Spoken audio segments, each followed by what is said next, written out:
Looking at page 33, we're going to get into a discussion involving volumes. All right, so we're moving into the third dimension.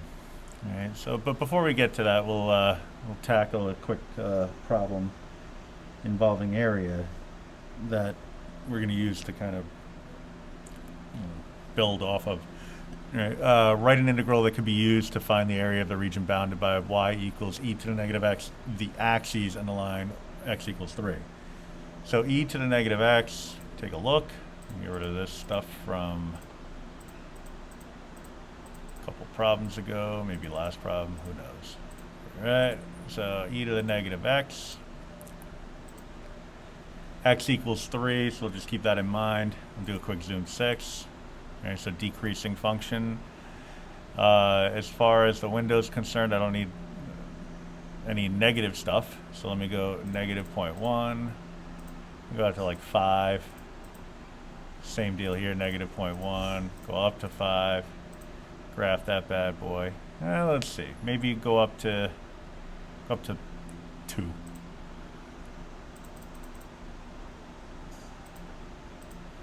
Alright, so that's what we're up against here.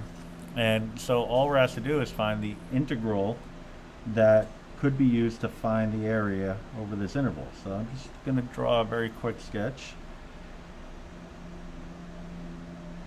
Alright, so x equals 3 would be, well, really anywhere I put it, because I don't even know what I was going to say there, scaled anything yet. So y equals e to the negative x. Now, if I orient my rectangles so that they're vertical, I'll have a thickness in terms of x, and I'll be able to span the entire length, width of the interval, covering all the required areas. Right, so we're in good shape there. Remember, any vertical distance originating at the x-axis to a point in space is known as y. Alright, so over the interval of 0 to 3, I'm looking for y dx. So from 0 to 3, e to the negative x dx. Now again, all it asked us for was the integral. So mission accomplished. That's all she wrote. Alright, so we get into the what if territory here, and that's where things start getting a little bit more exciting. Alright, they were always exciting, but now we're gonna jazz it up. Alright, so let's do it. What if the area described above formed the base of a three-dimensional figure emerging from which were infinitely many squares, semicircles, equilateral triangles? Okay, so this is we got our work cut out for us here. We got lots of things to do. All right, one thing at a time. So we'll start off with the squares. What would be the volume of this new solid if the cross sections are perpendicular to the x-axis? So really it's what would be the volumes of these new solids, right? So we'll take care of that or fix that at some point. But let me first draw a three-dimensional figure here, because what we're up against, I mean, it's in theory something that most people can probably visualize, in the sense that you have some sort of base region, and emerging from which would be these squares. At least you could probably visualize one of them, but to get it on paper, three-dimensional drawings on two-dimensional axes are always tricky. Right? And that's really a lot of Calc 3. Most of Calc 3 is associated with that stuff. Right? But what I'll do is a perspective drawing here. It's really just basically this diagram just on a slant. Right? So, okay, well, that's supposed to be a straight line, and it ended up not being one. So let me do that again using a method I like to call the right way. Right? So here's my y-axis. Here's the x-axis. Anything parallel to what I'm calling the y-axis is considered a vertical based off of the way I kind of establish the rules of this universe. Alright, and so I'm going to get y equals e to the negative x. And so you got to kind of imagine that I've taken that graph and just sort of laid it down on a flat surface. Right? So this would be one of those arbitrary rectangles, if I could draw it correctly, on that surface. Alright, so although I kind of want it to be parallel so that it has that perspective drawing look to it. Alright, so I'd have a dx here. Alright, so what we're saying is that coming out of this, emerging from it, standing upwards, would be infinitely many squares. Well, let's start with 1. Alright, so again, because this is what if the area described formed the base of a three-dimensional figure. Alright, so now I gotta make a square emerging from which were infinitely many squares. So well, this would be the length of one side. So I need two other sides. All right. So let me actually move this real quick. I'm going to do a copy job here.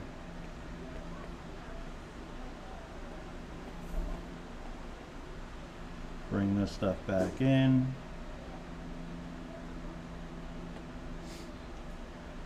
Alright, so I'm going to kind of ballpark where the height would be, but oh, and actually while I'm at it, let me get a little crafty here.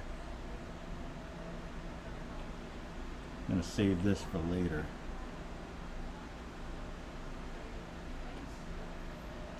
Alright, and so I need to give it some height.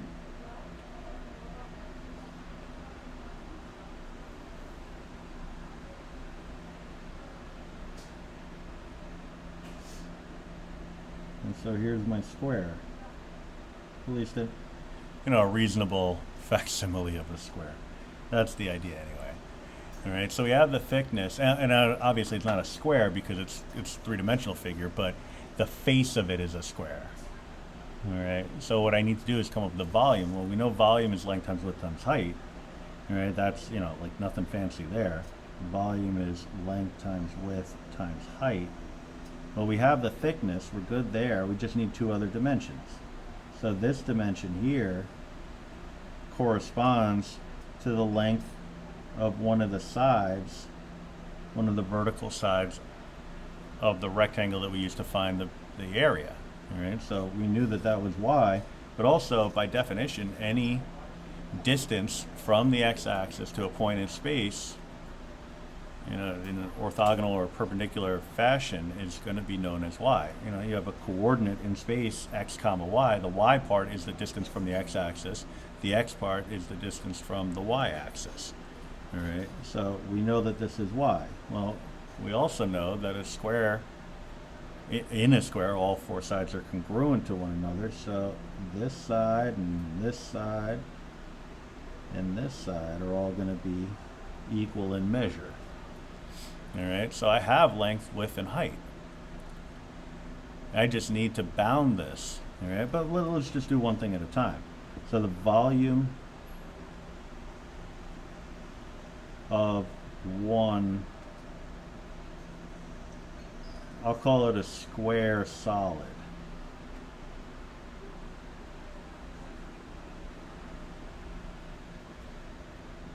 All right, so the length would be y, the width would be y, and the height would be dx, or, it's commutative, so any order you want.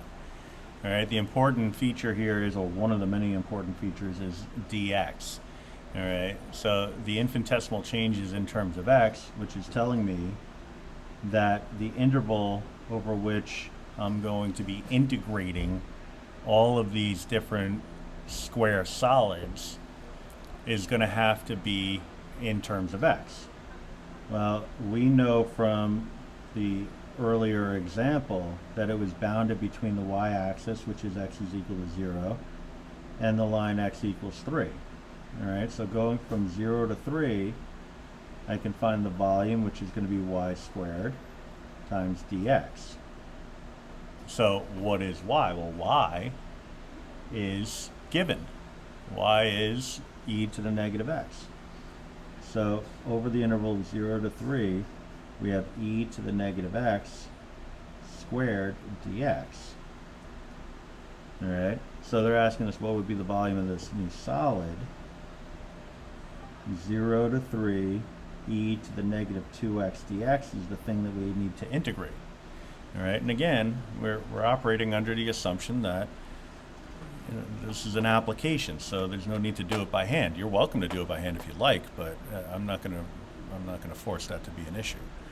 All right, so Math 9, 0 to 3,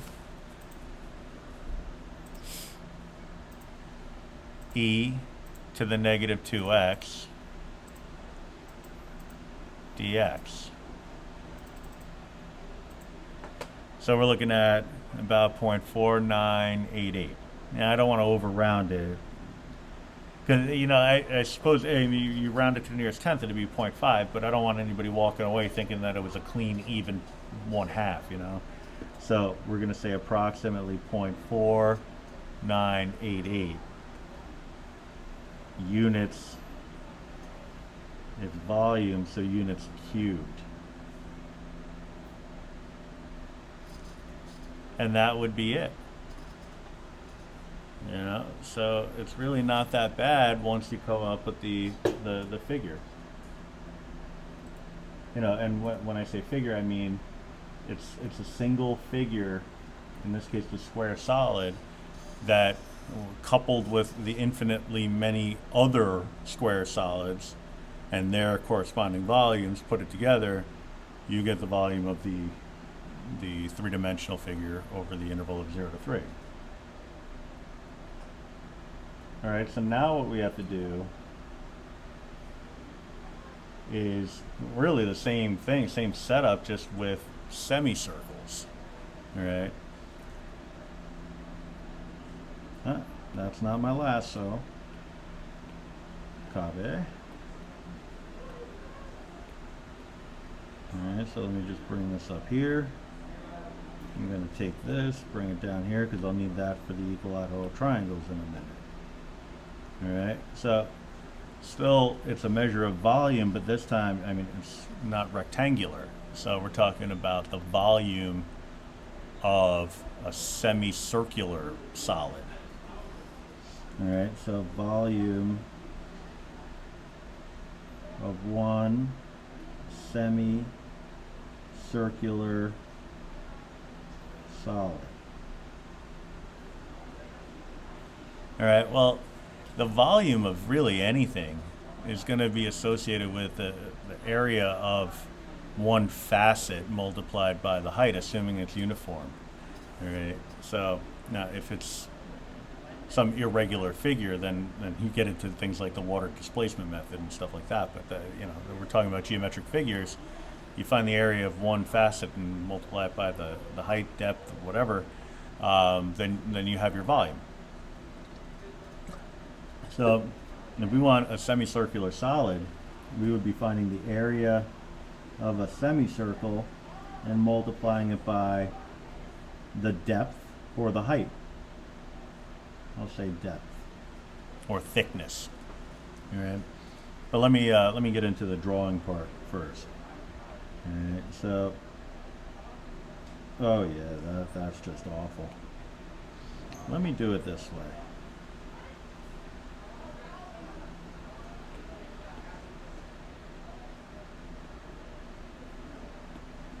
Use the resize feature.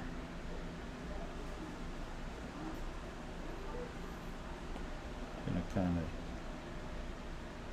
just trim off the parts I don't really need.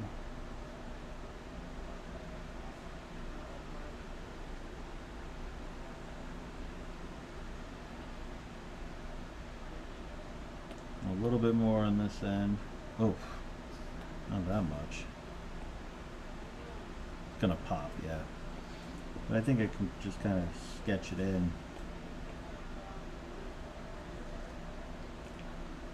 You know, it doesn't have to be perfect, and in fact, it doesn't really it won't necessarily have a bearing on how we figure the solution to this out. But I just wanted to do it right once.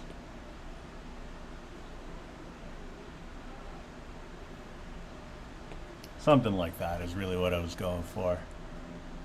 All right, so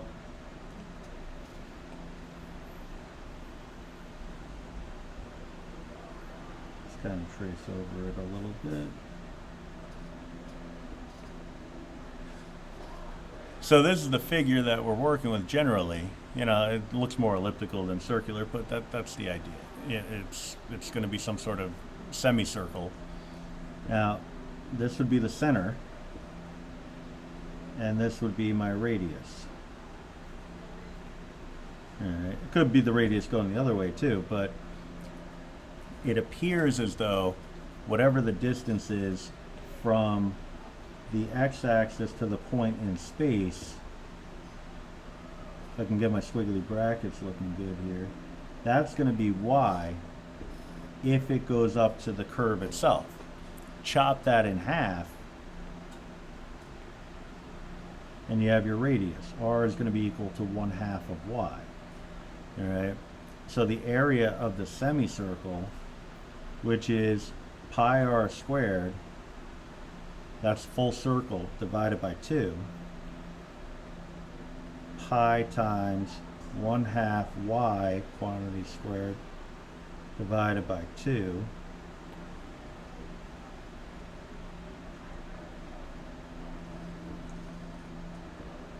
pi times 1/4 y squared divided by, I'll write it as 2 over 1, because we'd have to multiply by 1/2, you know, keep, change, flip.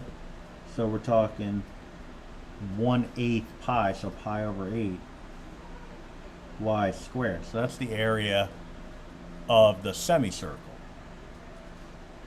So if we take that, so pi over 8 y squared, multiply it by the depth or the thickness,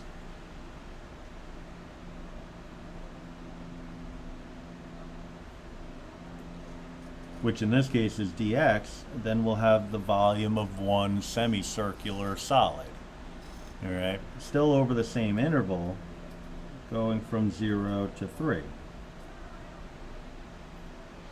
All right, and y is still the same y, so from 0 to 3, pi over 8 e to the negative x squared dx.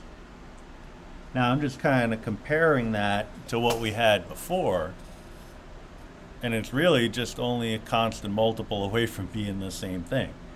All right, so number crunching wise, it's really not that bad. I say that about a lot of things, but this time I really mean it.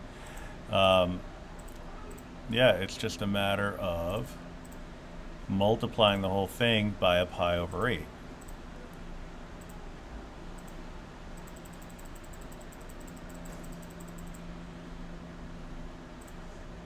All right, so about 0.196.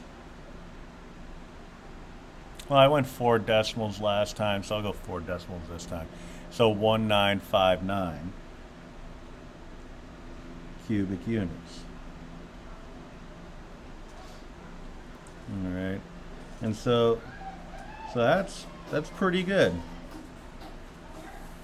Then what I want to do is same idea, but now with equilateral triangles. All right, so equilateral triangles. I'm going to draw a little horizontal here. I'm going to connect.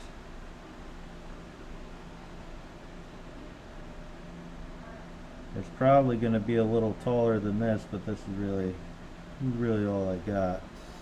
Oh, that's just terrible.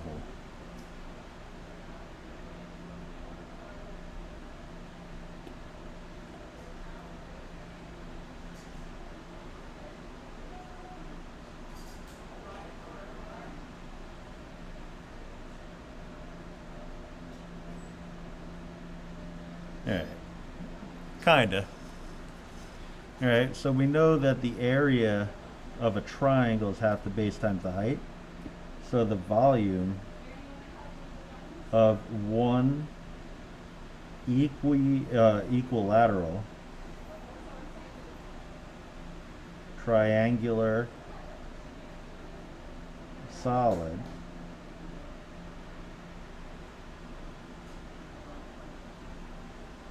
is going to be the area of that triangle multiplied by, again, the depth. Right, so we got the depth as the dx. We have our interval 0 to 3. That's all good. I just need that area of the triangle. Area of a triangle is half the base times the height. So let's kind of dive into that. All right, so we can get the base. That's easy enough because that's just a y. The height's going to be the tricky part. All right, so that height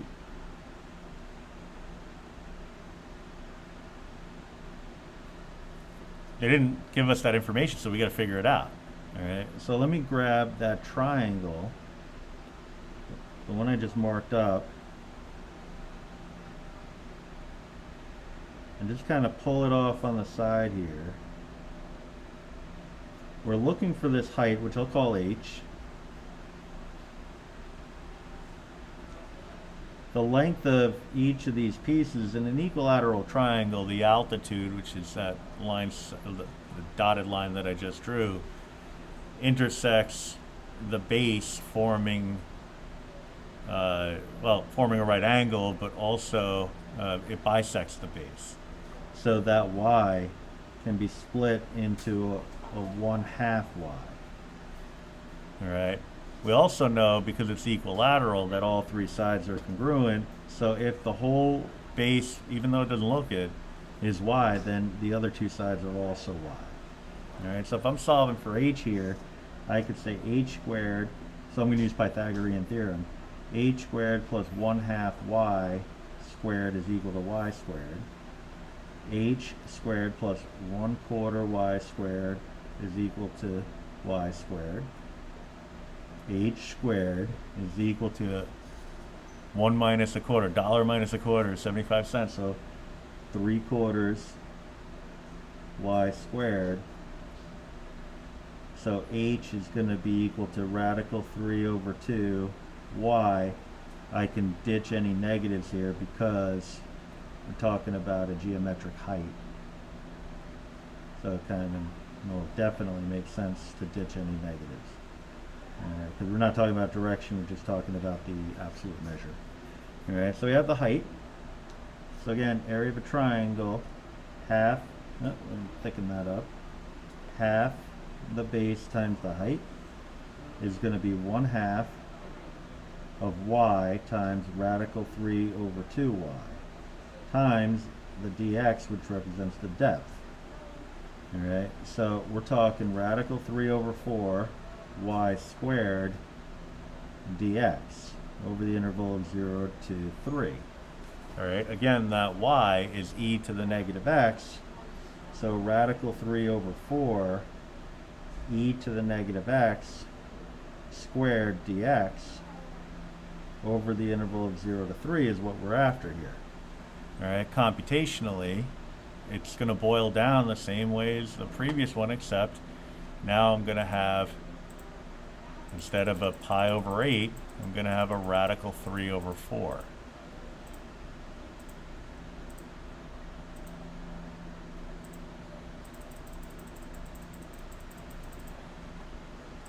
Which gives me about, if I go to 4 decimal places here, it's going to force me to 3, so that's what I'll do.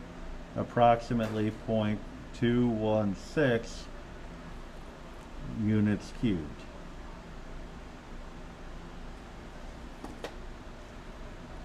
All right, so there's a lot going on with this stuff, but it's very manageable. I personally think the diagram goes a long way. Some people can visualize this stuff without drawing a diagram. I feel like it really helps me kind of nail down what I'm really looking for, so I actively encourage drawing the diagrams.